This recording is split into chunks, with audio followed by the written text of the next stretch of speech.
How about a round of applause for the Comic School Jazz Sextet? They were wonderful.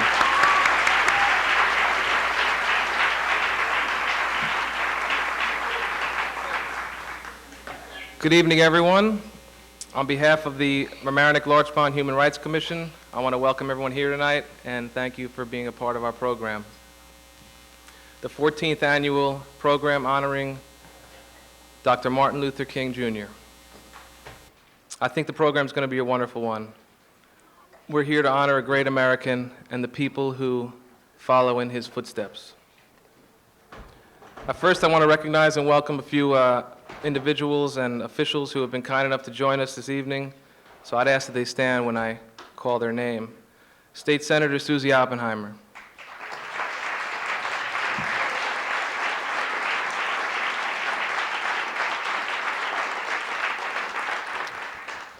Chairman of the County Board of Legislators, George Latimer. I know he's here somewhere, or he'll be on his way. George did so much for us last year when he really worked hard to get the passage of the human rights law in the county and the formation of the County Human Rights Commission. I also am aware that Executive Director John Zarowski is going to be here from the Westchester County Commission. Is he here tonight? Here yet, John? No, and some other members of the commission. He was planning on being here. Town of Mamaroneck Supervisor Valerie Moore O'Keefe.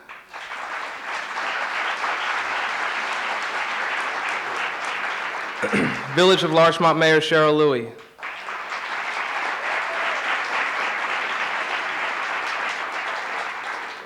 Village of Mamaroneck Mayor Debbie Chapin.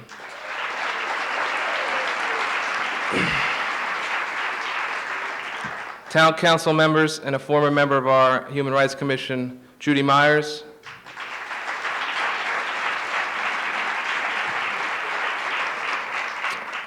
Councilwoman Nancy Seligson, is she here? Councilman Ernest Onierda. And our tireless liaison, Phyllis Whitner. From the Village of Larchmont trustees, Ken Bialo, is he here? Give him applause anyway. Ned Benton, are you here? Mary Ann Muma, I see you. And our other tireless liaison, Ann McAndrews.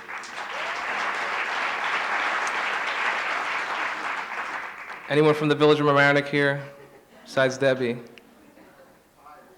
Ives is here. Ives Nathan, thank you.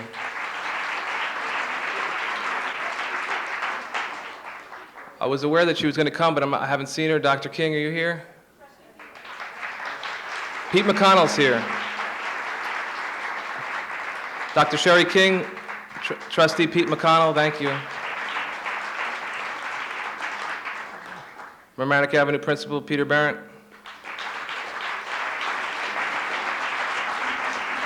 Mamaroneck High School, Dr. Orlovsky. Is he here?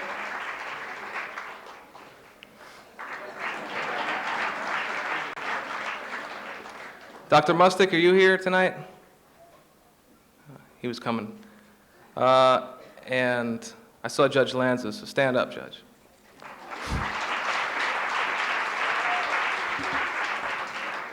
Tonight we're here to think about a world that might yet be. In many places where we look, we see examples of the way the dream is not yet fulfilled. Places where people are suffering. But at the same time, everywhere we look, and we don't have to look hard, we find plenty of examples where the dream is alive, thriving, and we find other places where the dream is just budding, still in need of support and encouragement. In his book, Hymns to an Unknown God, Dr. Sam Keene writes the following about one time in his work with the civil rights movement. In early 1960s, I'd been with a large group who touched and smelled each other, linked arms, laughed, cried, melted into one body, one mind, one voice. For over an hour, we had mystically been one flesh. I remember the tears and the welling up in my chest as my little ego burst, and I was filled with a mingled essence of other beings. The group, 10,000 of us, reached a simultaneous climax as we held each other, swayed together, and sang, "We shall overcome, we shall overcome, we shall overcome someday, and deep in my heart, I do believe we shall overcome someday. And Martin Luther King spoke to the Civil Rights March in Frankfort, Kentucky, and we were a single body politic. Our common feeling flowed from a single intuition toward a common goal. Tonight we should listen for the message of Dr. King. Enjoy the program. Reverend Branch will lead us in prayer.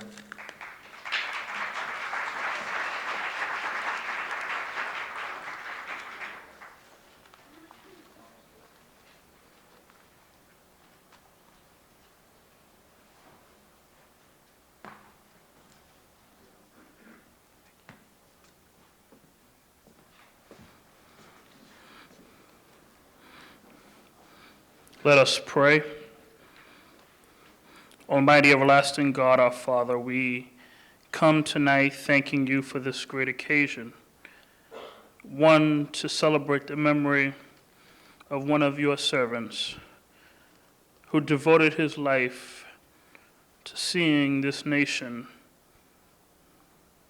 become truly one. As we gather here tonight, we invoke thy presence in thy midst, and we ask, O God, that once we leave this place, that we can reflect on the memory of Dr. King and on the events taking place tonight, and go back to our various destinations with a greater commitment of becoming one in the Spirit and one in the Lord. Grant us thy peace and unity. In Jesus' name we pray, amen.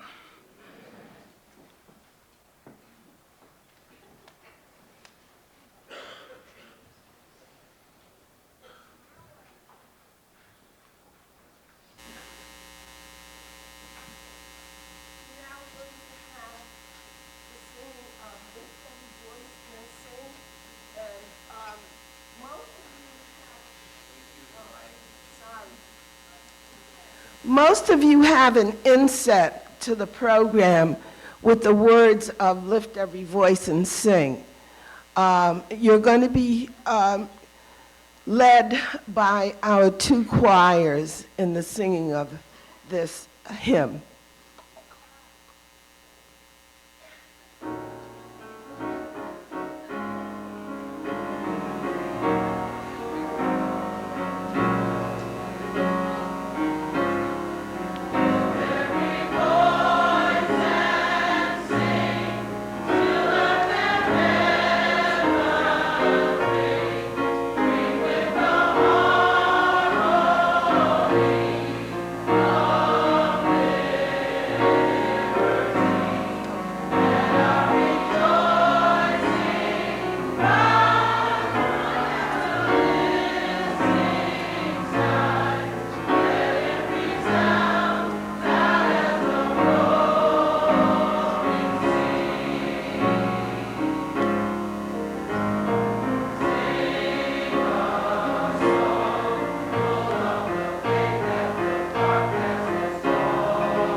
For honor and for embracement of diversity, we have received proclamations from the following officers proclaiming today Cindy Goldstein and American Avenue Performing Arts Day in their jurisdiction.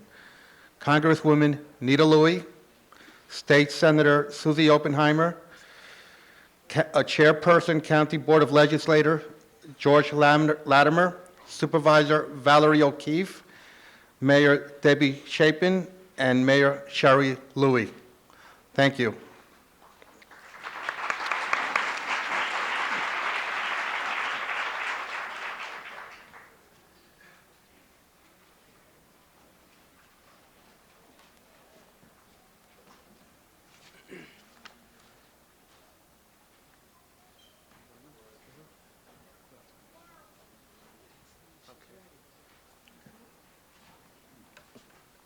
Next, we're going to hear a vocal presentation, song entitled Precious Lord, led by Belinda Thompson. Thank you.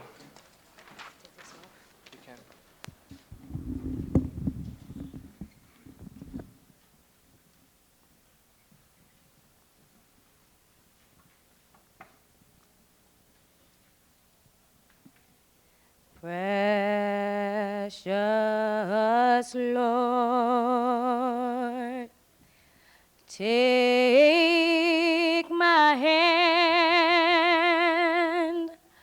lead me on, let me stand. I am tired.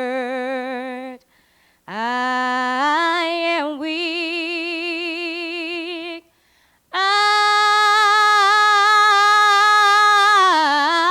I'm worn through the storms, through the night.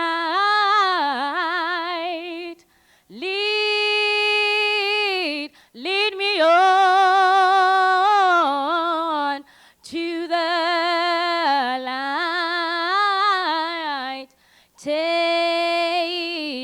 Take my hand, precious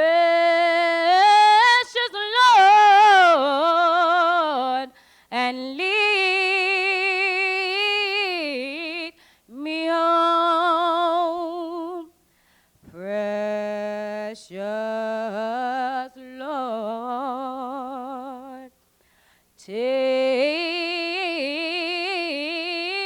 take my hand, lead me on, let me stand. Lord, I get so tired.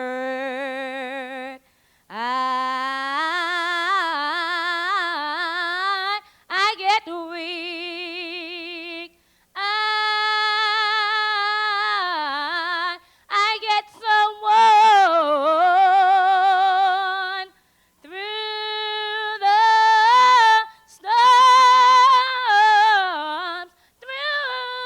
through the lonely nights. Lead me on to the light.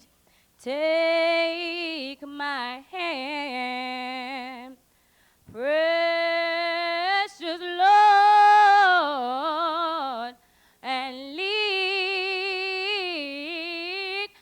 me on.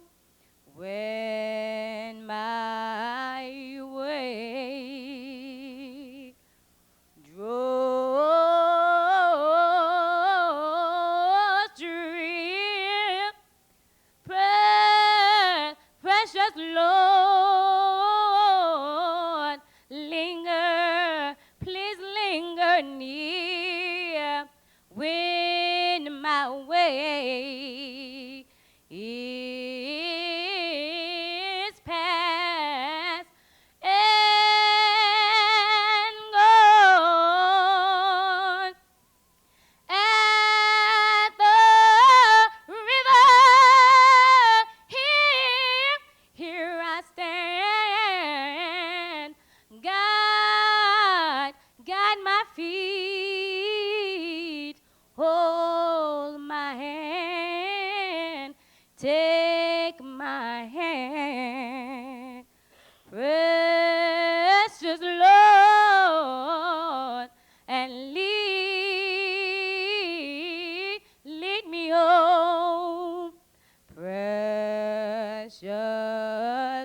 That was wonderful. Thank you. Thank you. Next, we're going to see a dance presentation by the Mamaroneck High School Steppers, led by Miss Shannon Turner Porter. You ready?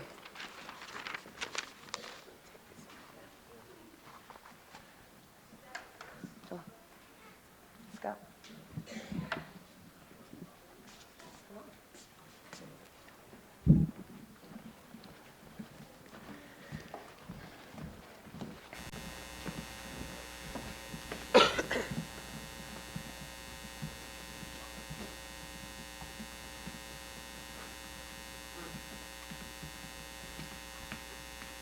Good evening. April the 8th, 1968, 4 days after Dr. King is assassinated, Congressman John Conyers, Democrat of Michigan, introduces first legislation providing for a Martin Luther King Jr. federal holiday. November the 3rd, 1983, President Reagan signs a bill establishing the third Monday of every January as a Martin Luther King Jr. national holiday. January 20th, 1986 was the first National King holiday observed.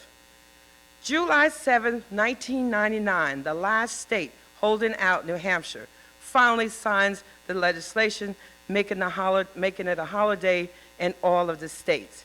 And tonight we are here to celebrate again. Dr. King once said, "Somehow the Negro came to see that every man from a bass black to a treble white is significant on God's keyboard. And so he could now cry out in his own soul with the eloquent poet, fleecy locks and black complexion cannot forfeit nature's claims. Skin may differ, but affection dwells in black and white the same. Were I so tall as to reach the pole or to grasp the ocean at a span, I must be measured by my soul. The mind is the standard of the man." And tonight, again, we hear from Mamaroneck High School, the Umoja Club, and Friends of the Umoja are here to give you some examples of the talent that we have in our young people. I would like to introduce to people, there are 3 people on the stage who are very special, and I'd like to recognize them. This will be their last performance because they are seniors. They have participated with me since they were freshmen in all of my programs. Janae Smith, raise your hand. Juanita Mitchell. And Shannon Russell. Our other young people are freshmen, so they have no idea what they're in for now with me, and sophomores. We have Ebony Ames, Tasha Hollinger, Yamira Monrique, Julianne Rocco, Amanda Luskin, Julia Block, Ayana Kerrison, Sarah Pokart, and the last 2 ladies are the one who pulled this whole step and dance together. They worked very hard. They came up with the ideas. Makita Saunders and LaToya Fields.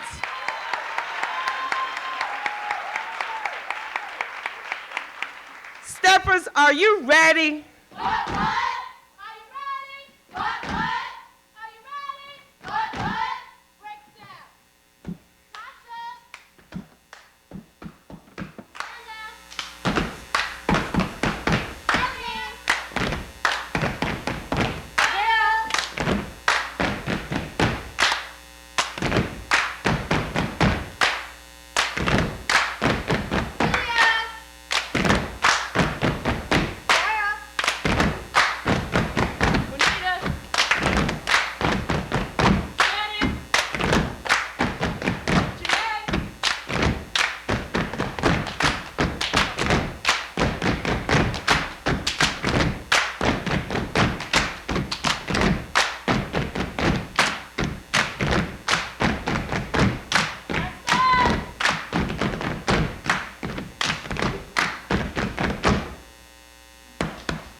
one thing I would like to point out, those of you who are familiar with African American history know that during slavery, the drum and other instruments were taken away from the slaves, but they did not let that kill their spirit. So they found ways of making music, and they would use their hands and they do the hand bone.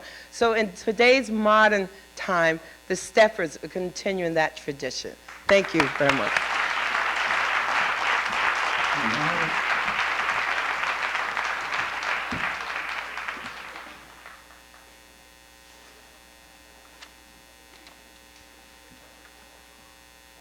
That was wonderful.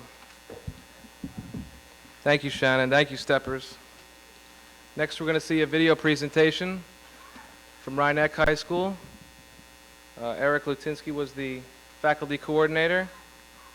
David Golden in video production. This video is called Sharing Our Experience.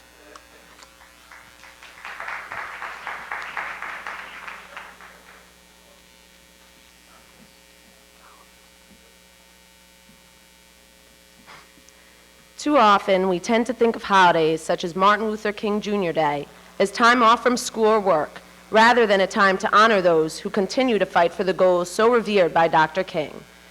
In preparation for this year's celebration, the students of Rhinebeck High School realize that we have an abundance of role models in our midst who have lived through the struggles of less enlightening times.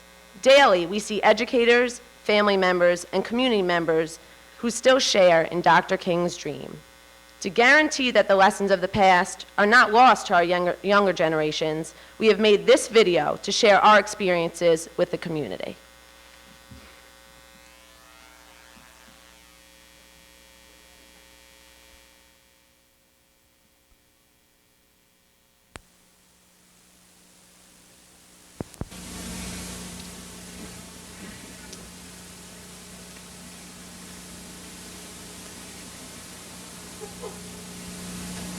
How old were you when you participated in a freedom ride, and why did you decide to do this? Well, I was in graduate school, and there was something called SNCC, which was the Student Nonviolent Coordinating Committee. And many of us in the North were going down to integrate lunchrooms because of what had happened in the South. Why did I decide to do this? I guess having, I think it's Brown versus Board of Education, right? From the time of when the schools were supposed to be segregated, and I think watching in the late 50s what had happened down in Little Rock when President Eisenhower had to send in the troops and these little children that were trying to go to school, and you had women in particular who spat upon them. I think if any American at that particular time to watch what was happening in the attempts to integrate schools, any part of society, and I think it's being young and being idealistic, and I wanted to do this. And how did your family feel about this? Well, my mother in particular, I think at that particular time most parents worried about our safety. And I have to confess, although my parents knew I was going to do it, I never told them the exact time. So when I went, they did not really know that I was on the bus ride from Boston down to North Carolina. They did not know the exact moment, so I figured they'd worry in general, but if they knew I was actually there, they would worry that much more. I think, and most parents were, because they clubbed people. Some people, were shot at. Not just the Freedom Riders, but anybody, the marchers in Selma and Birmingham. That was really the big concern. Although I think they certainly understood why I wanted to do it. Mm-hmm. Why were you arrested? Well, I know that it seems a little bit ridiculous, even if I've tried to tell that to my son or with students, that we were, the attempt was to integrate lunch counters, some of the public facilities, where any black person simply could not enter. So we had been trained before we went down there of how to go stiff when we were told to move. And when we went with some friends, and these were blacks and whites that we went with, and sitting at those counters, when we were told to move by the proprietor, we didn't move. And eventually, of course, they called the police. And we anticipated that we would be arrested. Part of it was, I think, some of these southern towns were very honestly, they were charging you bail money. We also went with no more than $10 in our pockets or wallets because we weren't going to pay them that bail money. What progress have you seen concerning race relations in schools today? Oh, well, since that time we've certainly come a long, long way, Fran. I guess, you know, Rhinebeck itself, back in 1969, began a program of, not a Black Studies program, but the integration of Black Studies into our curriculum. I think that was a very important part. That was even before many of the textbooks who had traditionally always neglected any sort of Black contributions and significant contributions in our society, to our history. And I think at that point, you know, you had the integration of Black history, and of course now officially a Black History Month.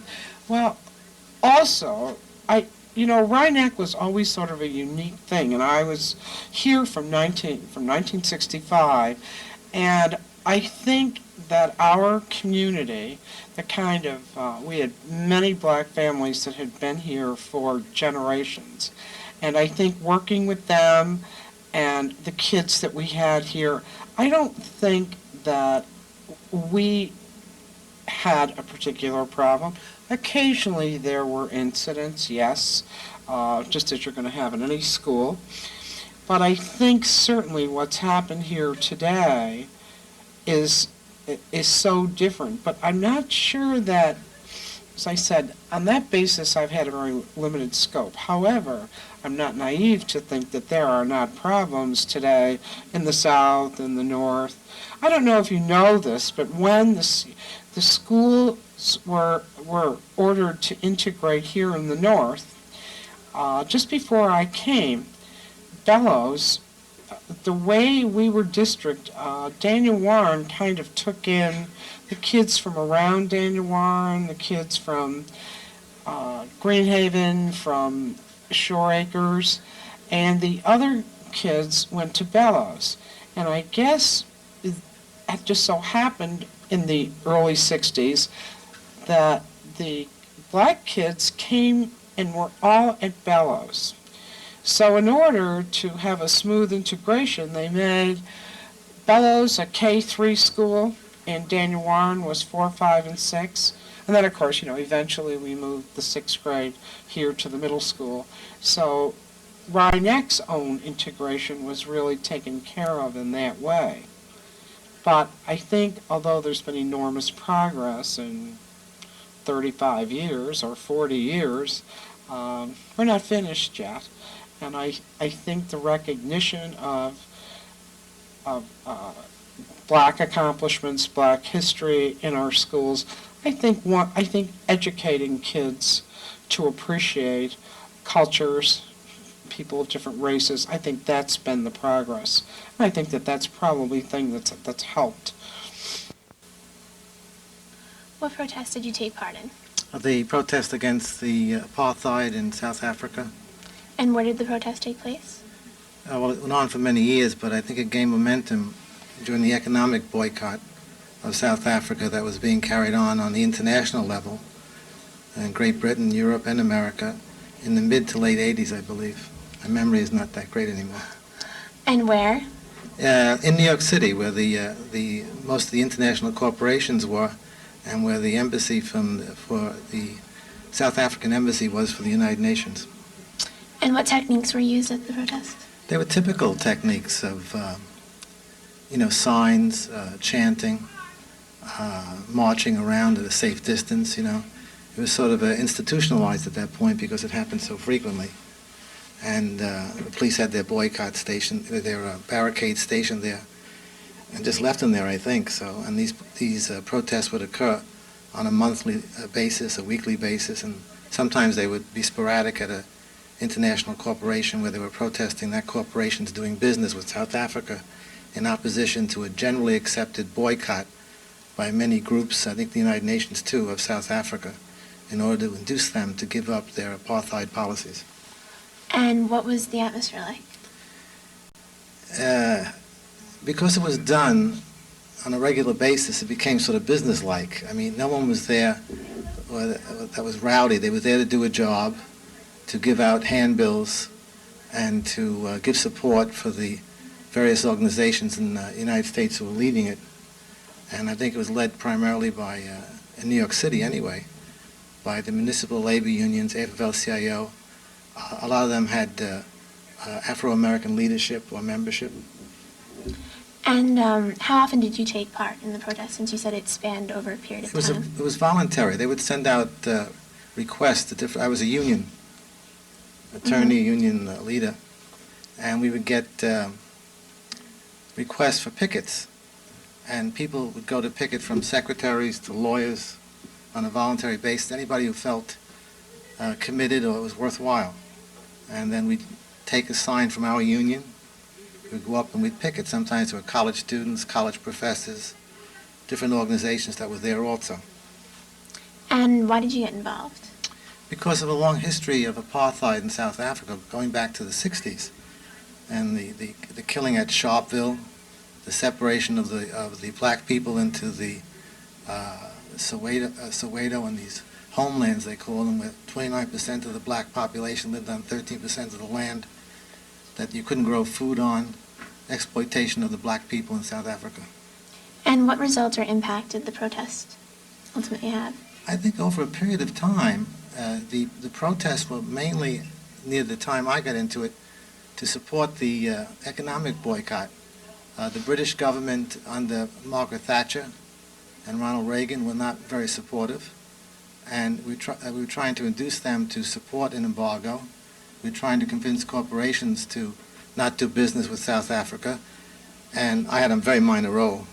But basically, with all these protests from New York City across the country, across the different nations, gradually South Africa lost. She lost business, and corporations couldn't do business with them anymore and deal with their clientele, so I think it was successful. And as a parent, what lessons do you think students could learn from your experience? I think if you believe in something enough, and if you care about things other than your own self, you know, new car or something, you can make a change if you persist in doing something. Each individual doesn't do it by themselves, but as a group, consistently following a pattern of protest or engaging your government in sort of letter writing, if you do that on a regular basis rather than just sitting back, you can cause change. Okay, thank you very much. Thank you. We must come to see that the end we seek is a society at peace with itself, a society that can live with its conscience. And that will be a day not of the white man, not of the black man. That will be the day of man as man.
Thank you, thank you. Next, we're going to hear a musical selection entitled "The Lord Inhabits" by Dana Powell from the joint choirs of Larchmont Temple, Sri Ami, led by Cantor Frida Mendelssohn, and the Judah Chorale from the Straight Gate Church, led by Dana Powell.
I bow before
choirs. On the way out, he said to me, next year we're going to be a lot louder. Thank you. Dr. Williams.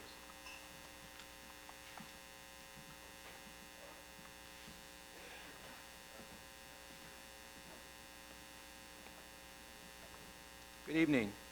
My name is Bruce Williams, and I'm a member of the Larchmont and Mamaroneck Human Rights Commission.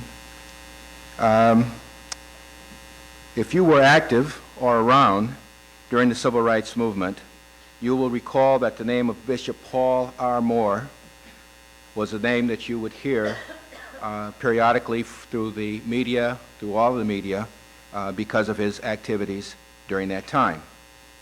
He served for 17 years as the Episcopal Bishop of New York and has a long and illustrious history of human rights work worldwide. The struggle for justice, peace, and equity has led Bishop Moore to campaign for causes to alleviate oppression and injustice wherever he found it, in his church, in the streets of Jersey City, or New York City, nationally or around the globe.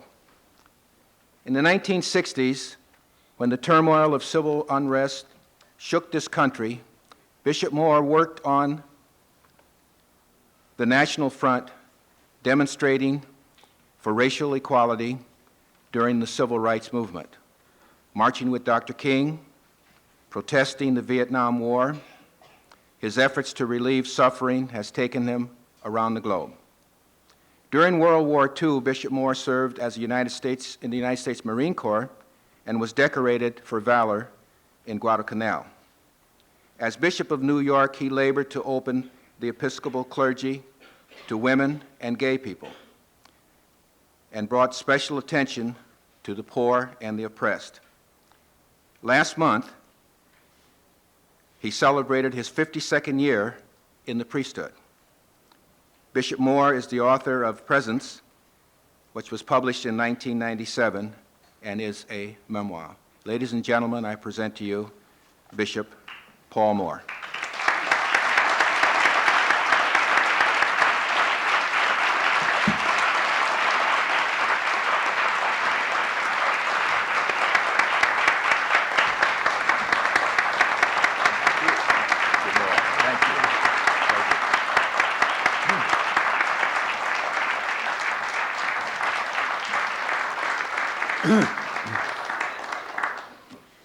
Well, what a wonderful, wonderful gathering this is.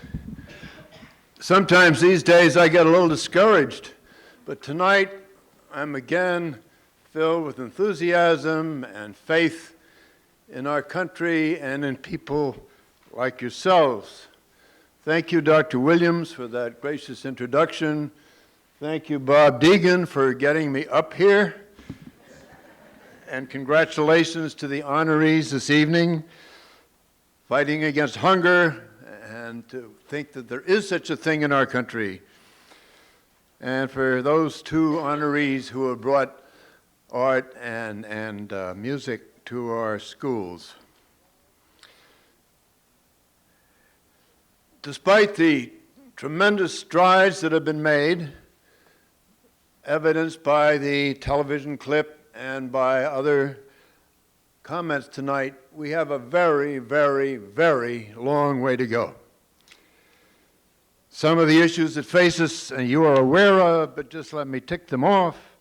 The criminal justice system, which is totally unjust, particularly in terms of the mandatory sentences for nonviolent drug offenders, and the whole prison system, which has become an industry, is an obscene immorality, I think, in our country. The sweatshops that still produce the clothes we wear around the world.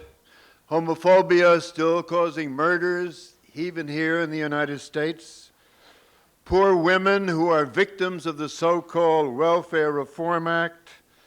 The privatization of schools, which may mean the disintegration to some extent of the wonderful public schools of witness we've seen tonight. The so-called charitable choice, where there's a privatization and I think a betrayal of the state to its own responsibilities and turning it over to the churches. We could go on and on and on, and you know these issues as well as I do. But behind them all, I think, is a deeper, profound issue in the conscience of our country, in the soul of America, which gradually seems to me, and I hope this is not being overly simplistic, to be taken over by some of the corporate industries of our land and around the world, which on one hand help our economy, but on the other hand do not have as much concern for human rights as they might. I don't want to say too much about that because I respect many people in industry, but it has become an issue that may be underneath many of the others. But I have a little encouragement. Things were going pretty slow a couple of years ago, and then my two grandsons went to the Battle of Seattle, and I was delighted that they were following in my footsteps, if I can say that. But to some extent, and maybe what we've seen tonight among the young people and what we witnessed in the Battle of Seattle and other events, perhaps the spirit is coming back, the spirit of freedom, of fighting against injustice. So we have lost our passion, but hopefully it is springing up again in our young people, because that's where it has to come from. The issues are stark, the ones I've mentioned. I could go into the statistics, but you know them probably better than I do. But the solutions are clear for every single issue that I mentioned tonight. But the problem is that the motivation to change those issues is not here yet in our country. So we need to decide and understand where that motivation for change can come from. And I think we have to begin within ourselves, because every group action is made up of individuals, like some of those we saw in the television tonight and others who have spoken this evening. What are some of the motivations? Well, maybe one of the worst motivations is guilt.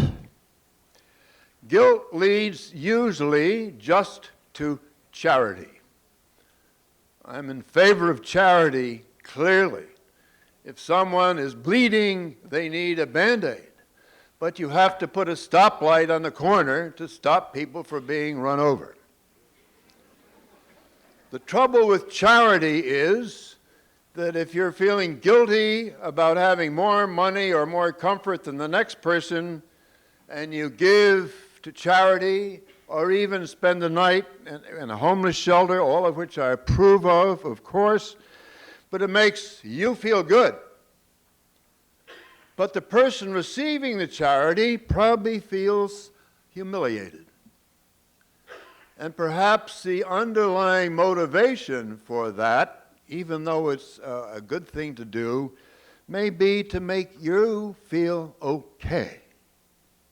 However, struggling for justice is quite different. When you're struggling for justice, you are hopefully empowering the people who are oppressed, who, when they find power, may change things to your own detriment. So in the long run, it may make you feel bad because the housing in your neighborhood is theoretically going down because some new people move in who are not liked by the other neighbors, or your taxes go up, or whatever. So I would much prefer the priority being working for justice and dealing with the causes of poverty and oppression than just giving checks or ministering to the people who are hurt. It's got to be a both and. But please, my friends, realize that the causes of justice, if they can be dealt with, will make charity less necessary and will empower and give dignity to those who are oppressed. Compassion. That's a very sound and good motivation. Now, I'd like to tell you a little story about one of the moments in my life where I found deep compassion welling up within me. We had an AIDS ward at St. Luke's Hospital in New York, an Episcopal hospital. And I went there one day and went around to see the patients who were dying of AIDS, mostly young white men. But there happened to be an older, middle-aged, if you will, black woman who also was in that ward. And she was the absolute life and joy of that benighted group of people. The morning I came there, I was told that she had died. And as I visited each of these young men and prayed with them and held them in my arms, that kind of physical hugging gives a strength that just words don't do. They cried more than ever because of what had happened. And as I came out of the last room, I visited, down the hall ran this man with his coat flapping and just obviously hysterical, running as fast as he could down the hospital ward.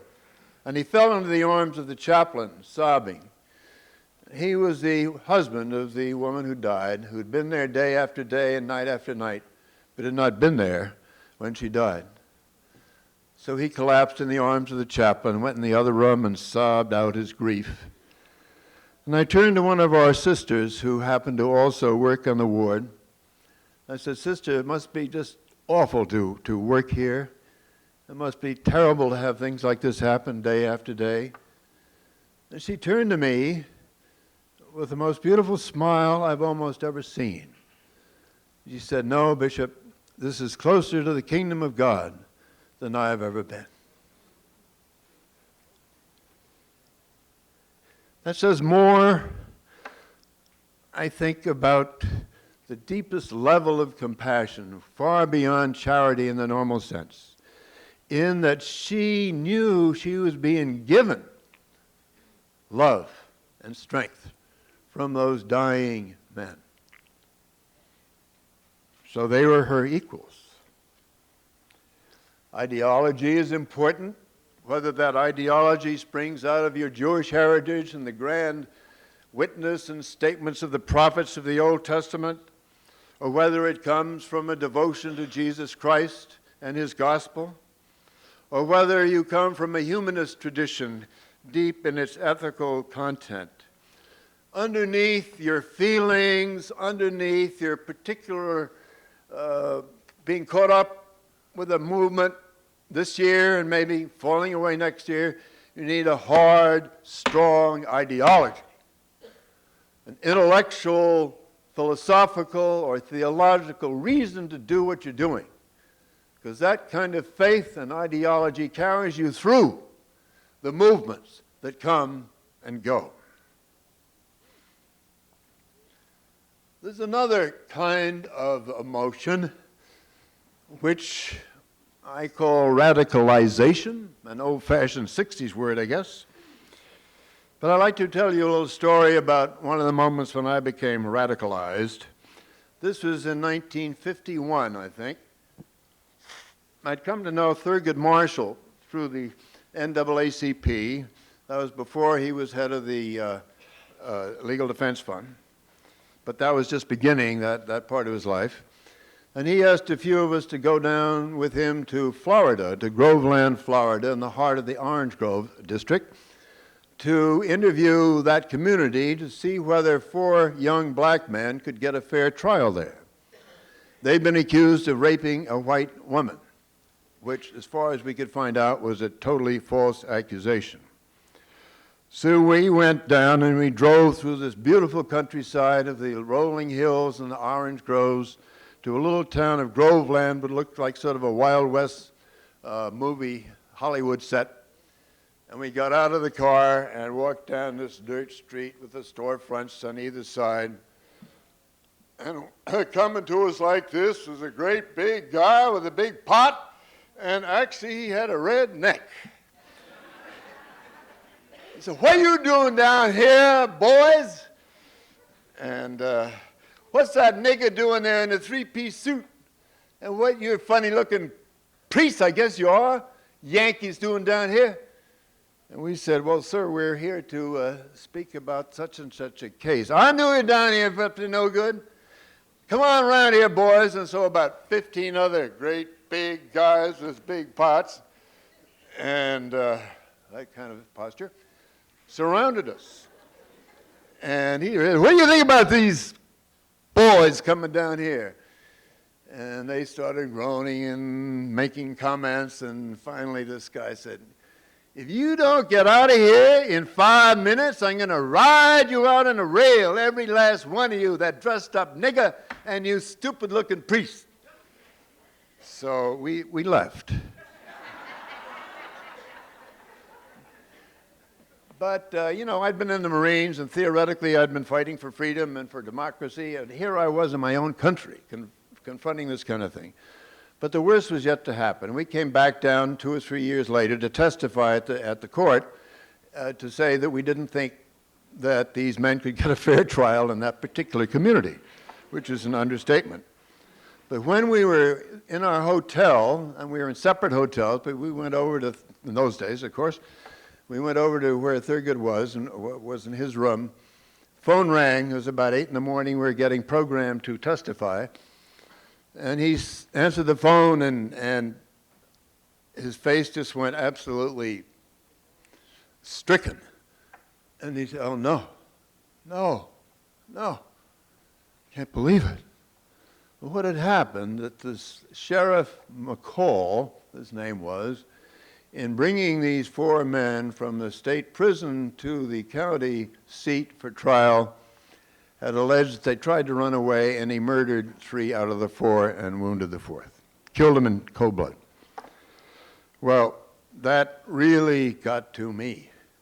I'd been in Jersey City and worked there with some of the inequities in the local scene with the police and so on. But that moment with Thurgood Marshall in Groveland, Florida, radicalized me and gave me a certain amount of anger, and I hope it was good anger that has been with me ever since. But there's more than that. There was a very positive business as I became more and more involved in working in the civil rights movement, as it was called then. There was a wonderful camaraderie. There was a fellowship, a brother and sisterhood that really made it possible for us to feel a sense of joy as we were working in those areas. I was down in Mississippi in the summer of '64 for the voter registration drive. 3 young men from the north had already been murdered by the local people.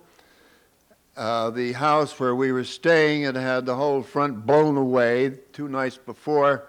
It looked like a dollhouse with the front open. You saw all the furniture, no wall. We went around in cars with 2-way radios for fear of being chased either by the FBI or the Ku Klux Klan. We weren't ever sure which. And so it was a fairly exciting kind of time. But we would go out every day, and usually we'd have a kid showing us the various houses where we were to go and try to get people registered. And the young man or a young woman, maybe 14, 15 years old, would take us down this dusty street in the cotton fields of Mississippi, and we'd knock at a door, and whoever opened the door when they saw a white face would look very upset and wonder what was going on. And finally the kid would talk to the woman who was there, and we'd go into the house and discuss the need for voter registration and try to encourage her or him to go down and register. And some of them did with great courage. We could go back north and be safe. They might have their house burned down or maybe be lynched. But then in the evening, after these days on the road, we would gather together in the basement of usually a Baptist church, very hot, maybe 100 degrees, and we would tell each other what had happened to us during the day and plan for the next day. And then we'd sing songs, those wonderful, wonderful songs. I am a tree planted by the river, and I shall not be moved. And always ending with we shall overcome, and holding each other's hands. swaying in the sweaty basement, but it was wonderful. Now, maybe I'm romantic, maybe I'm sentimental, but there was something about our black and white bodies together that gave me a motivation and a courage and a thrill that I had never witnessed before. And I talked about freedom a lot, but I never felt freedom before. It was palpable. It was coming out of the souls of the black people there who were less free than anyone I'd ever met, but whose souls were freer than anyone I had ever met. It was glorious. It was wonderful. And it made a deep difference in my life. So there was a thrill there. I remember another great thrill that came out of those days. Walter Fourteenth, who some of you may have known or heard of, he was the first representative from the District of Columbia, a non-voting representative in Congress. And he and I were co-chairman of something called the Coalition of Conscience. And we'd been picketing the Attorney General, Bobby Kennedy at the time, I guess, or Nick Katzenbach, and we'd go in to see him and raise the dickens about the way the people in Washington were being treated. But then Martin King, who was a great friend of Walter Fourteenth, called him and said that he needed an enormous amount of pressure put on the White House so that the president would order the National Guard to go down to Selma to protect the march, which had been repulsed, you may remember, the first day on the bridge with hoses and dogs. And Martin King was determined to go forward, but he knew that if he wasn't protected by the National Guard, it might be a slaughter. So we had this tremendous rally day after day in Lafayette Square, thousands of people, and I had the privilege of addressing that multitude. But I had a very sort of reasoned Anglican kind of address, all prepared carefully the night before about the legalisms and the morality and a few biblical quotes. But a wonderful woman named Fannie Lou Hammer from Mississippi got up before me. She weighed about 250. She was absolutely the most powerful person I'd ever seen in my life. And she started talking, preaching, I don't know what you'd call it, beyond preaching, until that whole thousands of people were on their feet and yelling amen and right on, sister. And then I had to get up. So I threw away my speech and tried to be as much like Fannie Lou Hamer as I could be. I got a few amens, but anyway, that was exciting because we did get in to see the president. He finally let us in, and we were supposed to have 15 minutes with him in the cabinet room. We were all reverends, some mostly black guys and a few like myself. And we sat around the table, and we each said our piece about how important this was. And then he said, Reverend, we're so glad to see you here at the White House. I want you to feel right at home, but I want you to tell you how I feel. He said, when things like this happen, I feel like a mule in a hailstorm, he said. I put my ears back, I put my head between my legs, and I put my tail between my back legs, and I just wait till the hail stops. So he went on like that. He talked for 2 hours, talked about how he courted Lady Bird down in Texas in the old days, and all that, and finally some of his staff dragged him off, but not until he was able to quote from the Bible. But he said, what's that quote? Moyers, that was Bill Moyers, who had been a Baptist minister, was now in his... Moyers, that's your department. Get me the good book. So Moyers scurries off into the corridor and brings back the Bible. He said, give me that thing from Isaiah, you know, about walking softly and talking to your God, something like that, Bill. So Bill got him the passage, and he spoke the passage from Isaiah, and then he dismissed the reverends. But he did send troops to Selma to protect Dr. King. Well, those are some of the great fun that we had. And another thing, I spoke about freedom, but I encountered this sense of freedom, which I think is deep in this heart of every human being, sometimes not released, but it's there, and I would put it in my language because we're made in the image of God. And I remember going over to South Africa and spending a day with Bishop Tutu, going around and visiting his clergy, some of the wives where the priests were in prison. And I remember one time he was calling on, we went in to visit a rectory there, and the woman was there, her husband is in prison, and Desmond got out of the car, and a whole bunch of kids rushed down there and embraced him. They just loved him. Here he was about this tall in a purple cassock, and we walked in. She wasn't expecting him. She was embarrassed, but he put her at ease. We had chatted for a while and then sang a song or two and said a prayer. But meantime, this great noise happened outside of boom, boom, boom, boom, boom, boom, boom, boom. It was a big diesel engine of an army tank containing about 30 South African soldiers and their helmets and their rifles and their fixed bayonets. And they stopped in front of the rectory and kept the engine going. And Desmond looked out the window and said, "Well, there they are again," he said, and smiled. And we went on with our visit. And then as he went out, he went by the tank and gave them a blessing, smiled, and they all nodded to him, and he drove off. But that was a parable to me of two different kinds of power. The huge military power of the South African state and the power of this tiny little bishop.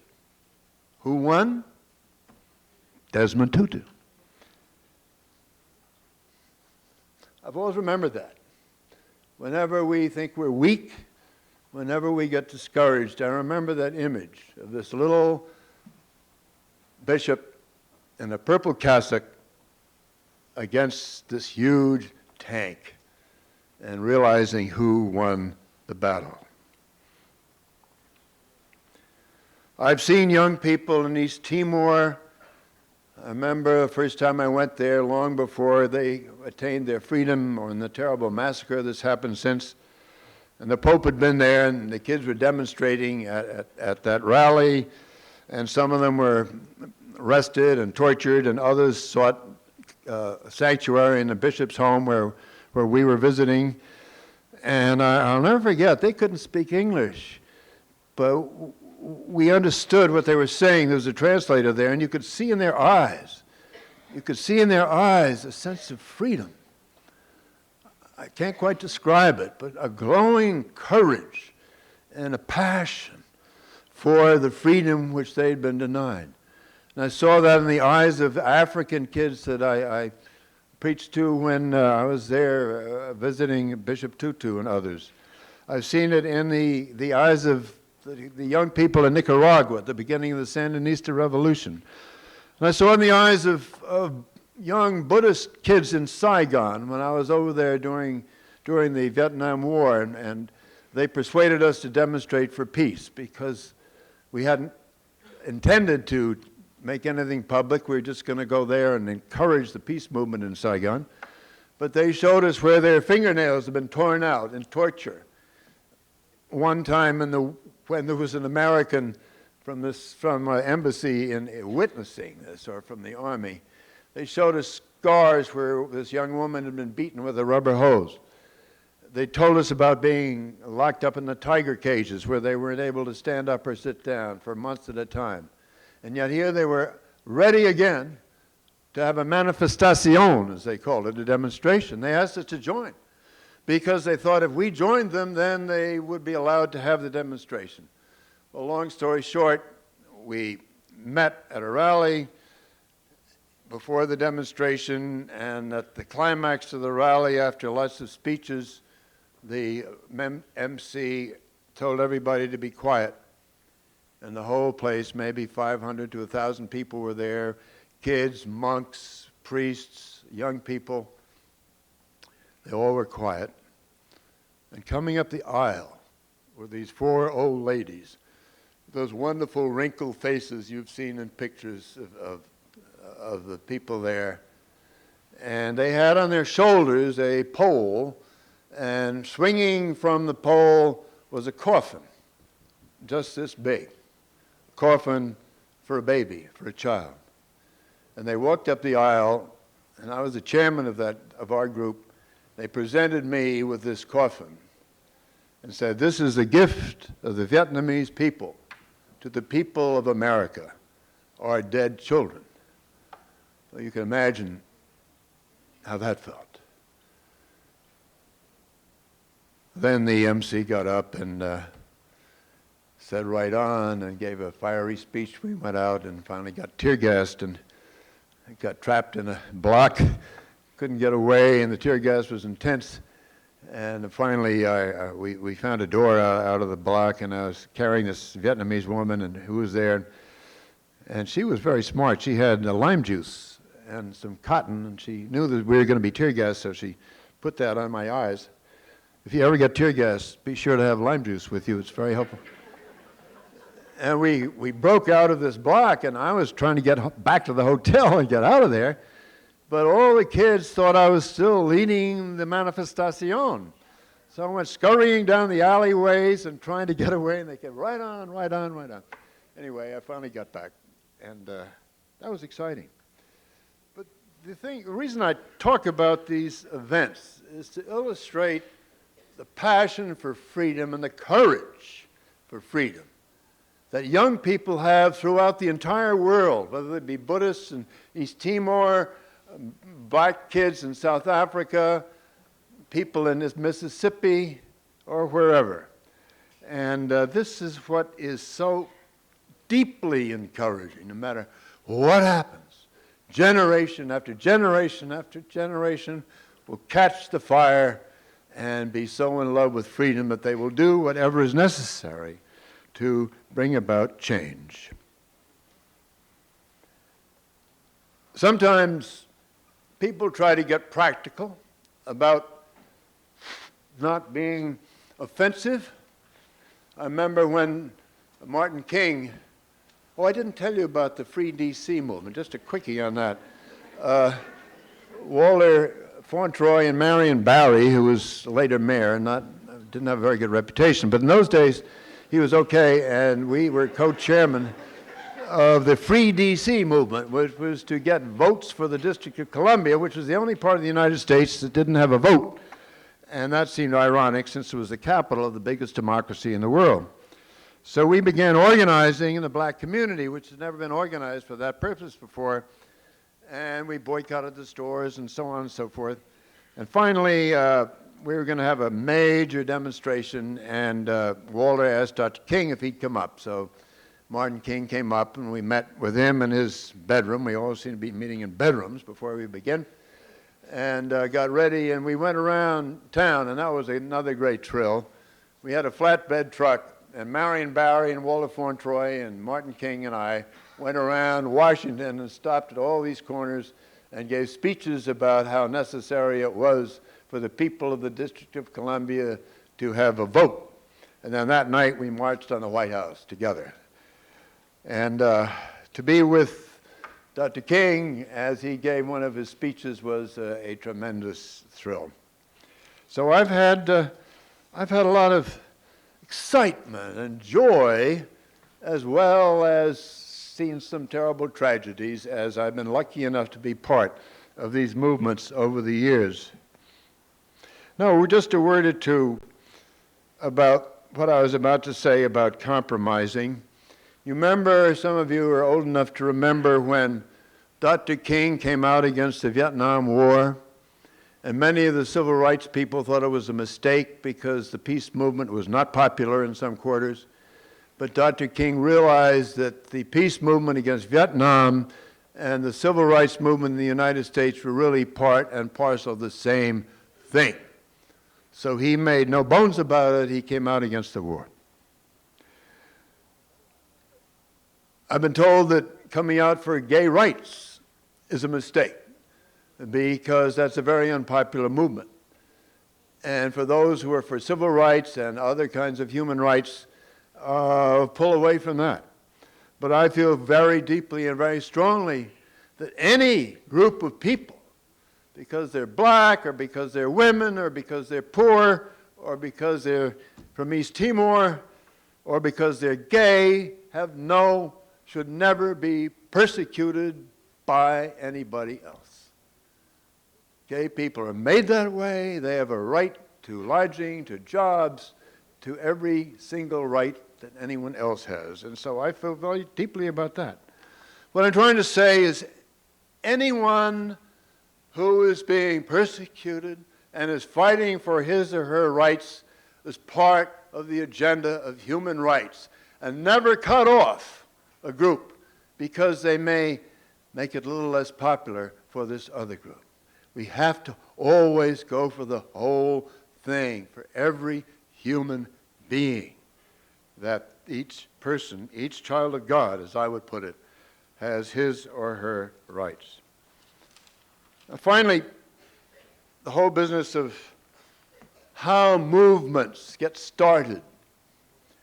This is a very complicated thing, and I don't think anyone knows how the 60s began, and the whole world was in revolution from Africa to Japan to the cities of this country. Some say it was because the baby boom after the war. I don't know what it was for, but the movement was tremendous, and all you had to do was to get on and ride. During the cessation of that movement, there was no train to get on. There were no buses to climb on for a freedom ride. The place was quiet. But some of my friends, like Bill Coffin, who was well known in the civil rights movement, and Cora Weiss, a wonderful Jewish woman in New York, kept the organization going even between the movements so that they would be ready when a movement ignited again. And after several years, we had the Freeze movement, which you may remember, which filled Central Park with more people than ever and had a great deal to do with stopping the Cold War. But they were ready for it. So what I'm trying to say is there is movement and there is organization, and we need both. But one without the other usually fails. And movements and organization must be founded in the grassroots of every single community.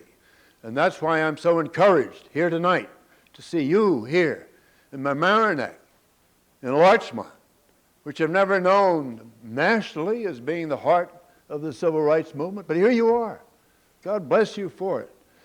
And your presence here, and you're working on local issues, is enormously important, not only for the local people, but to instill a spirit of human rights in this community, which cannot help but overflow and be the genesis of even broader movements, writing your congressman, joining marches on Washington, whatever it may take to turn the country around. So the local movement is enormously important, and if you start with one, I remember one little guy in Jersey City who was pathetic and lived in a terrible place, and we fought the landlord, and his family got evicted, and so we wanted to get him in the public housing, and black people were not allowed in all but one public housing. And to make a long story short, from this little, Sonny Douglas, his name was, this pathetic little guy, raggedy, living in a room with rats and mud floor, no heat. The only way we could really help him wasn't just saying, Jesus loves you. It wasn't just bringing some Thanksgiving basket. It was going all the way to Washington to try to break open the public housing. All I'm saying is local is important, and if you start with a local issue and follow it, then you find where the ultimate cause of the oppression is and can deal with it there. Well, sometimes the so-called establishment, sometimes the so-called business community is not as enthusiastic about these issues as some of us here might be, but they, I hope, will realize, and many of them do, that a healthy society where everyone has an equal opportunity is the best possible society, not only for the people who get the opportunity, but for all of us, even including the economy of the United States. So, God bless you all. I could go on all night telling stories, but I won't. But I just am so thrilled to be here, to hear those wonderful old hymns, and to see your faces, to see the young people on the stage tonight, and go for it, right on.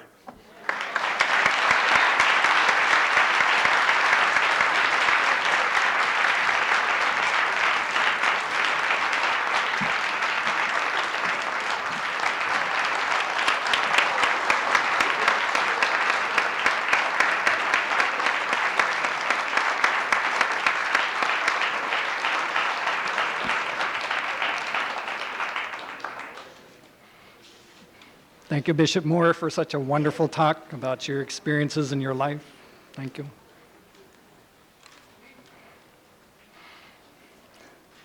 So I invite you now to spend the next minute or so in silence,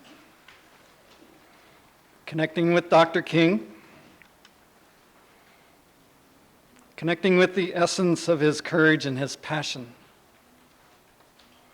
and finding that same essence within yourselves.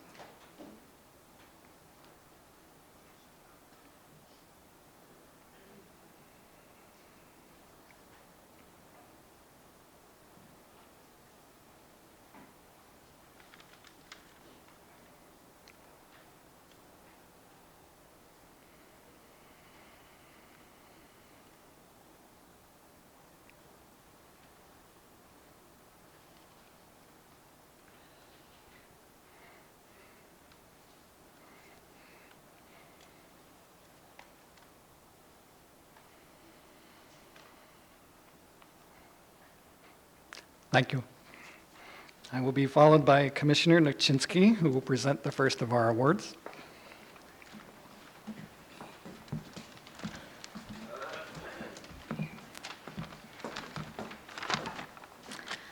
Good evening, everyone. I'm Robin Nachinsky. It is my great privilege tonight to introduce one of our award recipients, Cindy Goldstein.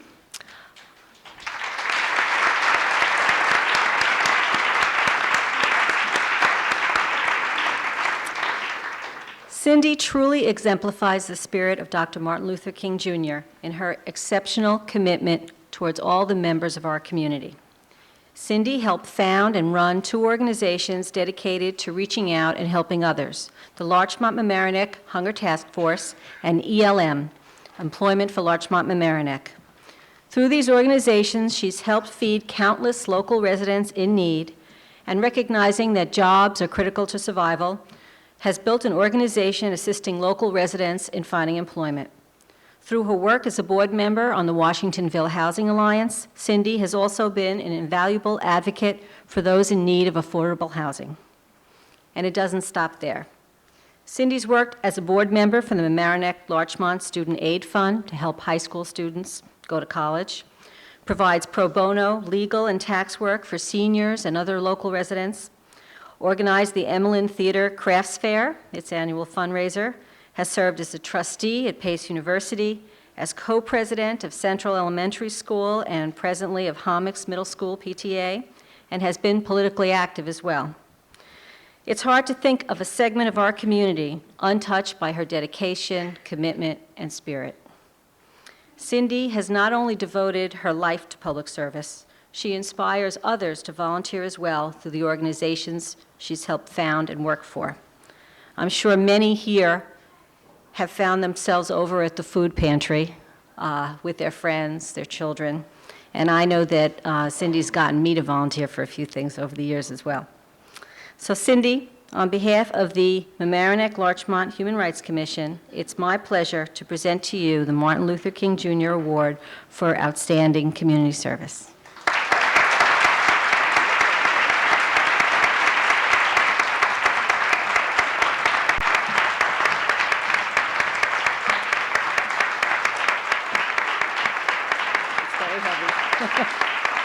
So you might want to put it down.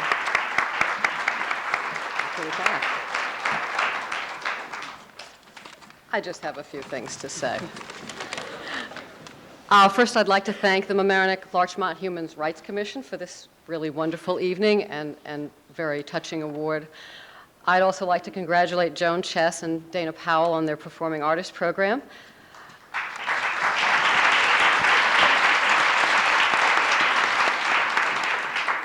This is sort of like the Academy Award of Community Awards, and I am honored and humbled to receive it. But I'd like to mention just a couple of people who inspire me. One of them, unfortunately, is no longer with us, Julie Sibley. But you remember? She really does live on in this community through her good work and positive energy. And Beverly Brewer Villa.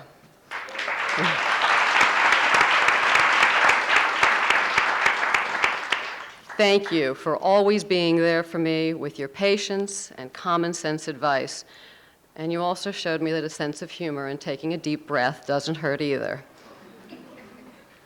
I'd like to thank the Board of Directors of ELM, Employment for Larchmont and Mamaroneck, Diane Horner, Jeannie Lightbody, Martha Lopez, Carol Herson, Beverly Brewer Villa, Roberta Ronan, Gerhard Spies, Ann Stone, and Wendy Brooks for working so hard and so successfully on a jobs program.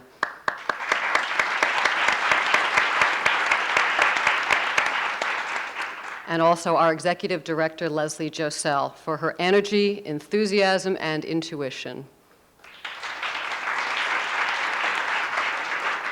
And I'd like to take this opportunity, because I don't get a chance often enough, to thank my husband, Steve, and our children, Jessica and Zachary, who put up with a lot from me.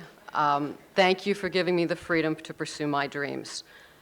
Finally, I'd like to thank everyone for all of your confidence and support. We live in a truly remarkable community, and I look forward to working with all of you for many years to come. Thank you.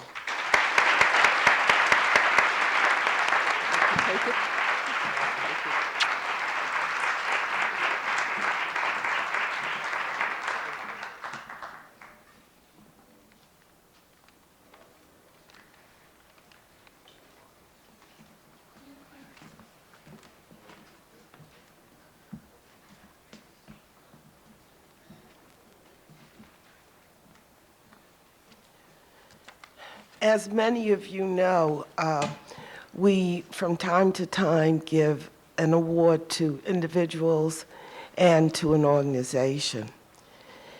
And it is often a very tough decision to make.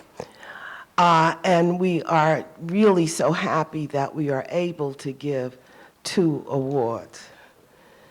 I'm delighted to present the award to the Mamaroneck Avenue School Performing Artists. The Mamaroneck Avenue School Performing Artists program is the result of an ongoing partnership between Mamaroneck Avenue School and members of the Straight Gate Music and Arts Ministry. 9 years ago, these 2 community forces joined together to provide students with an opportunity to work with professional artists, many of whom had been students at Mamaroneck Avenue School or were parents of students there. The Performing Artists program has provided a way for these artists to give something back to the children in their community and create a performance experience that celebrates, in the spirit of Dr. King, brotherhood and harmony. Last year, over 100 children worked for a month to bring the production of We Can Save the World to stage. Because of the generosity of the artists and the staff, children participate in this program free of charge. It also should be noted that the Mamaroneck Avenue School Performing Artists is led by 2 outstanding women, Dana Powell and Joan Chess.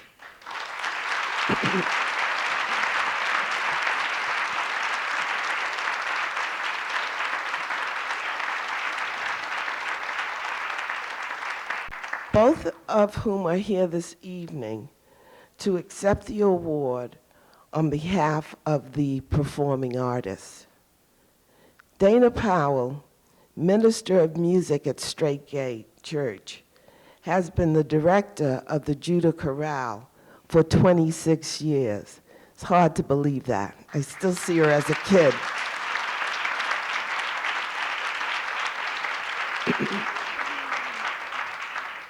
Most of us know Dana as a valued and talented member of our community who has greatly inspired us through her music. Under the direction of Dana, the Judah Chorale has on several occasions contributed to our Human Rights Commission Martin Luther King programs. We now have an opportunity to honor an endeavor of Dana's, and we are very happy about that. Joan Chess is the school psychologist at Mamaroneck Avenue School. Her counsel has guided many. Joan's 16 years of dedication to the community and her volunteer services have proven her commitment. Her skill, persistence, and determination to see the Mamaroneck Avenue School Performing Arts Program to fruition is to be highly commended. And I say that from the bottom of my heart. When I last spoke to Joan, she was concerned that we extend the appreciation to others who have contributed to the success of the program. The families of the children who participate in the program, the staff of Mamaroneck Avenue School, and some individuals who have continuously contributed their artistic talent. Miss Catherine Savage and Miss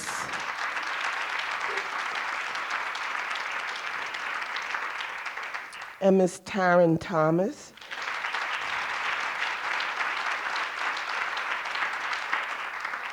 both graduates of Mamaroneck.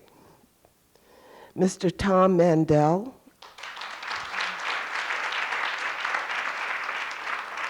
a parent at Mamaroneck Avenue School, and Mr. Frank Valdez, a friend.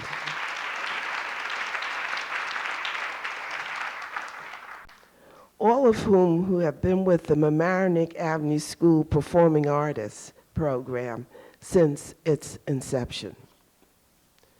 This program has truly provided our community with an example of rich and worthy experience, embodying the vision of Dr. King by bringing diverse individuals together in a celebration of unity and brotherhood through music. Thank you, Dana, Joan, and the Mamaroneck Avenue Performing Artists, Mamaroneck Avenue School Performing Artists. Please accept this award. Dana, Joan,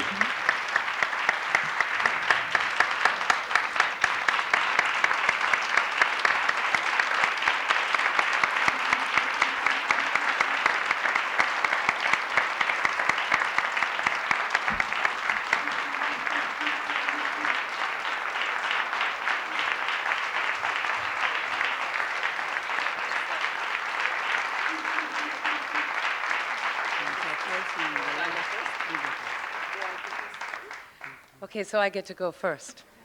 I too would like to thank the Human Rights Commission for selecting the Performing Artists Program as this year's recipient of the Martin Luther King Award. And congratulations to Cindy Goldstein as well. I'm tone deaf, but I recognize good music. That's true, those of you who know me. I do recognize good music when I hear it. and I've always been able to imagine possibilities. Over 14 years ago, I first heard Dana Powell and the Straight Gate Judah Chorale sing at the Mamaroneck Avenue School.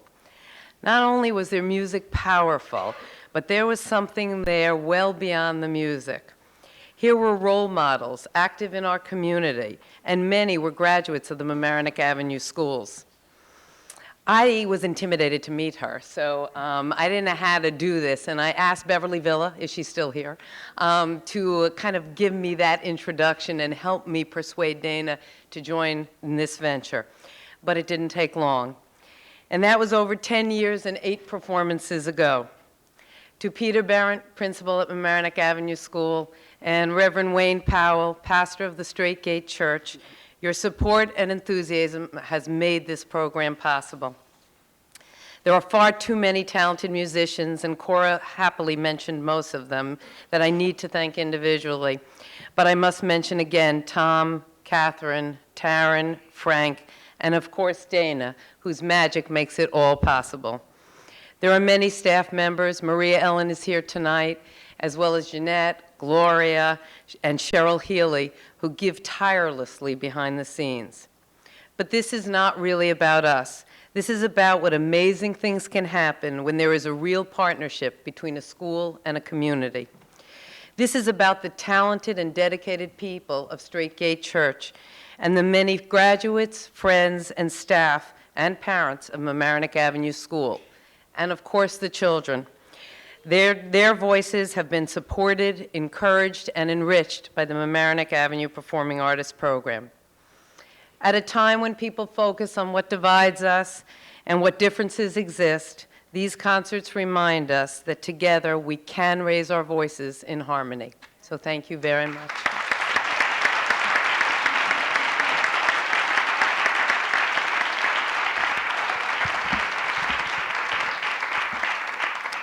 Well, I didn't prepare a speech or write anything, and most of the day I've been trying to think of what I would say and how I would say it.